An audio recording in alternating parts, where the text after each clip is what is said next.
Nowadays, love feel like very complicated. But believe me, if love is true, then love is still the most beautiful feeling in the world.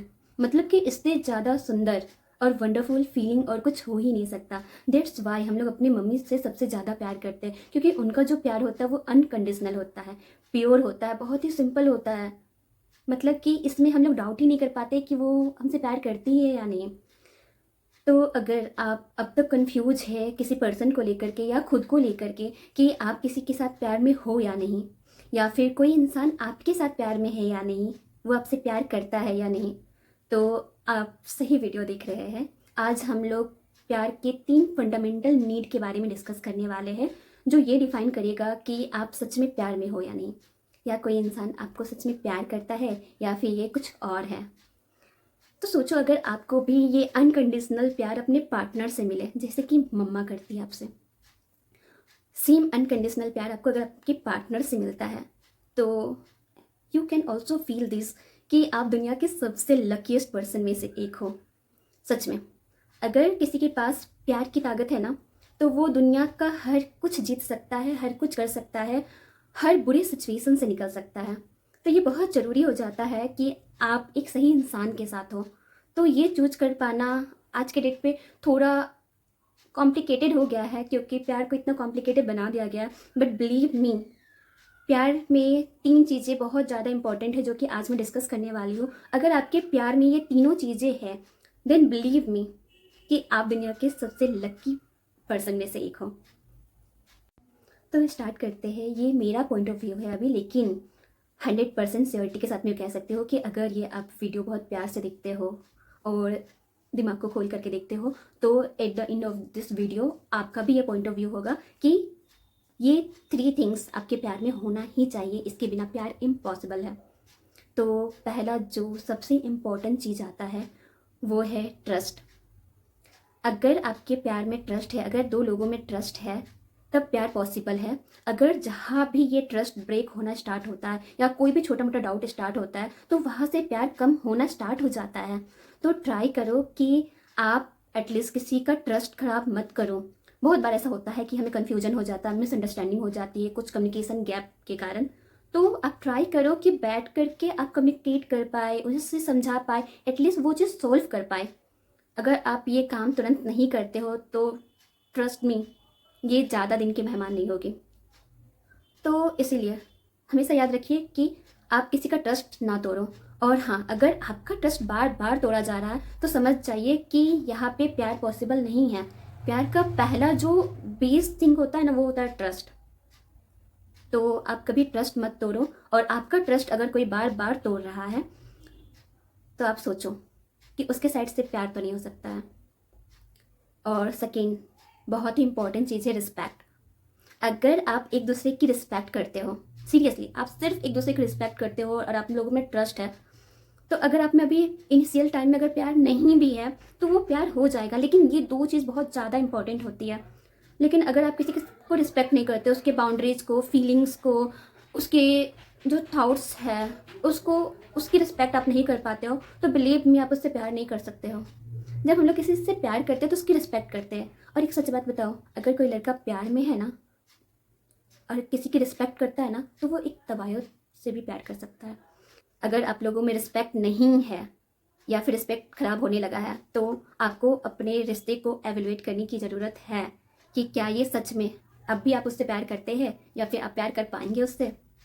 और third और the most important thing for me, मुझे ऐसा लगता है कि अगर आपको कोई इंसान प्यार करता है, तो आपकी जो वैल्यू होती है वो उसके नज़र में कितनी है.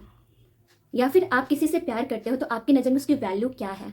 जब आप रियल में प्यार में होते हो ना, तो उसकी खुशी की वैल्यू, उसकी लाइफ की वैल्यू, उसके डिसीजन, उसके सपनों की वैल्यू आपकी खुशी की वैल्यू से बहुत ज़्यादा बड़ी होती है.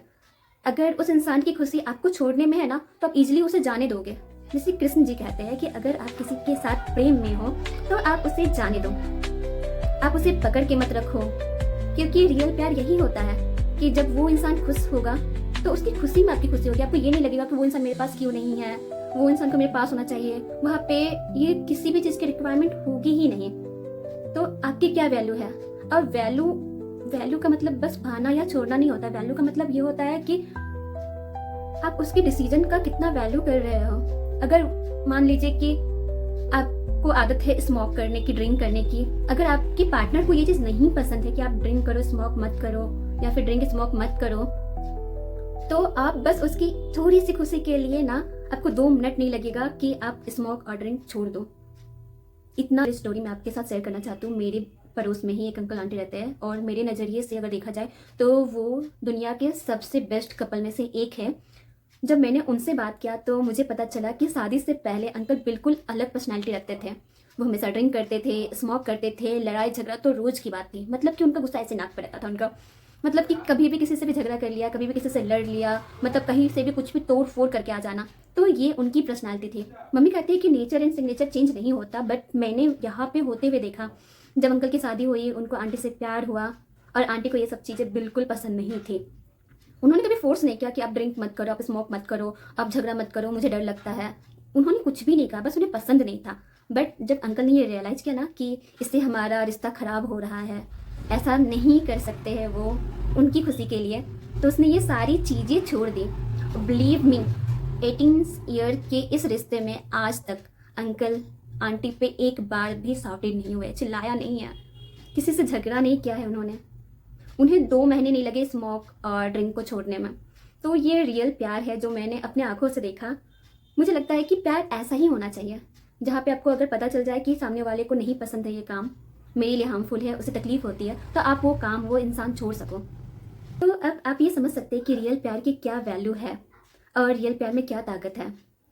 और कभी कभी क्या होता है ना कि हम लोग प्यार में तो होते हैं या फिर किसी से प्यार कर रहे होते हैं या फिर हमारा रिश्ता काफ़ी सालों से चल रहा होता है, बट हमें ये 3 चीज़ जो मैंने अभी तक डिस्कस की है कि रिस्पेक्ट होनी चाहिए, ट्रस्ट होनी चाहिए एक दूसरे में, प्लस एक दूसरे की वैल्यू होनी चाहिए, दोनों तरफ से होनी चाहिए। तो इस चीज़, ये जो तीनों चीज़ें हैं ना, हमें दिख नहीं रही होती है रिश्ते में।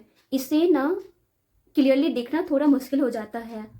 तो जब आपको ये मुश्किल लगे तो आपके पास 2 बेस्ट तरीके होंगे उस वाले टाइम पे, जिससे कि आप ये कैलकुलेट कर पाओ कि क्या वो इंसान आपसे सच में प्यार करता है या नहीं, और आप किसी के प्यार में हो या नहीं, या फिर आपका रिश्ता अभी भी वर्क कर रहा है या नहीं। तो आप ये 3 चीज़ों को फाइंड करने में आपको जो 2 चीज़ बहुत ज़्यादा हेल्प करने वाली है, वो उसमें से सबसे पहला चीज़ और बहुत ही पावरफुल चीज़ है आपकी अपनी गट फीलिंग।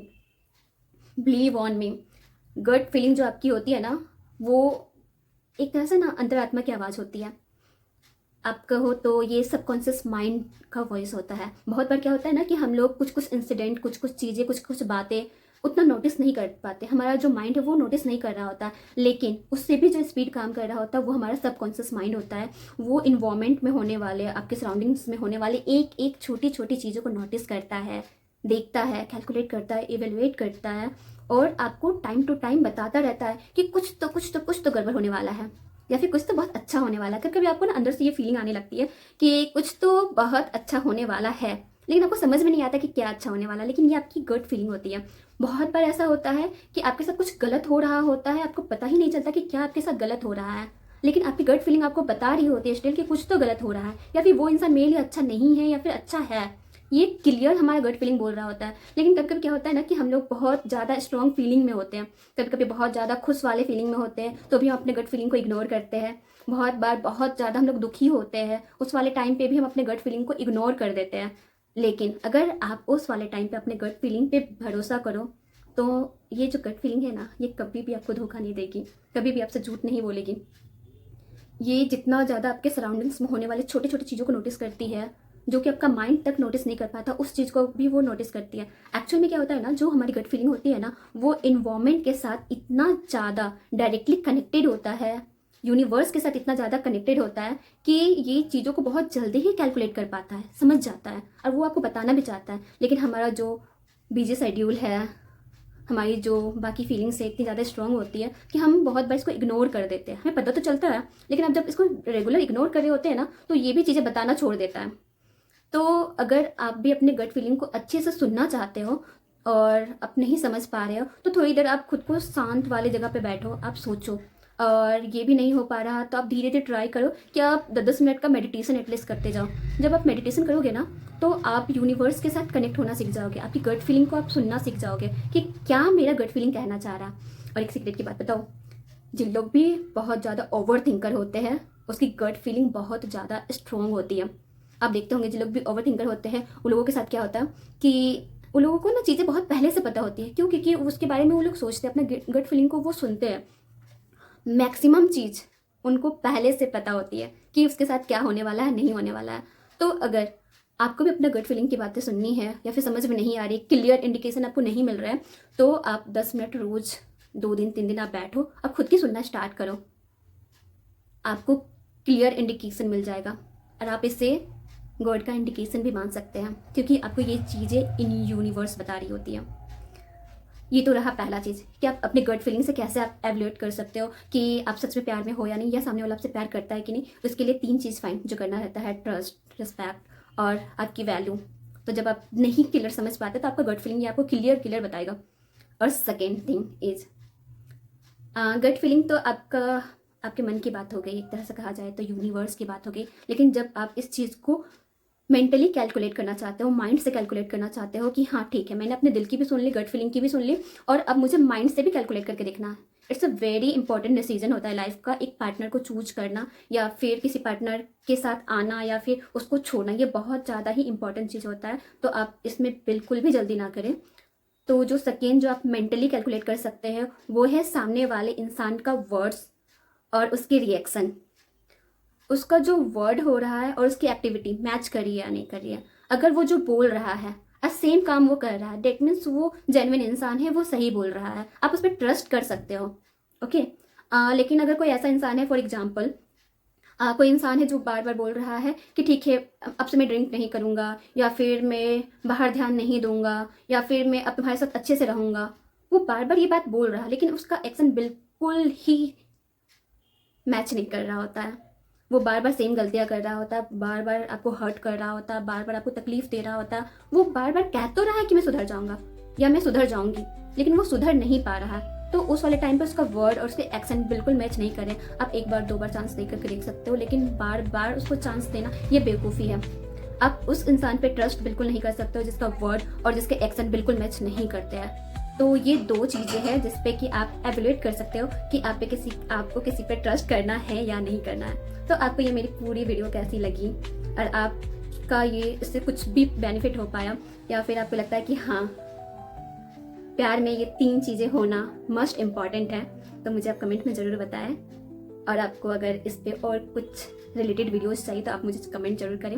और अगर ये आपको इम्पॉर्टेंट लगा तो आप अपने दोस्तों के साथ जरूर शेयर करें। और अभी तक आपने मेरे चैनल को लाइक सब्सक्राइब नहीं किया है तो प्लीज़ सब्सक्राइब करें ताकि ऐसे वीडियो आप तक पहुंचते रहें। तब तक के लिए आप अपना खूब ख्याल रखें, खुश रहें, हेल्दी रहें और अवेयर रहें एक पार्टनर को लेकर के, क्योंकि एक अच्छा पार्टनर आपका पूरा लाइफ चेंज कर सकता है। तो be aware and bye bye, take care.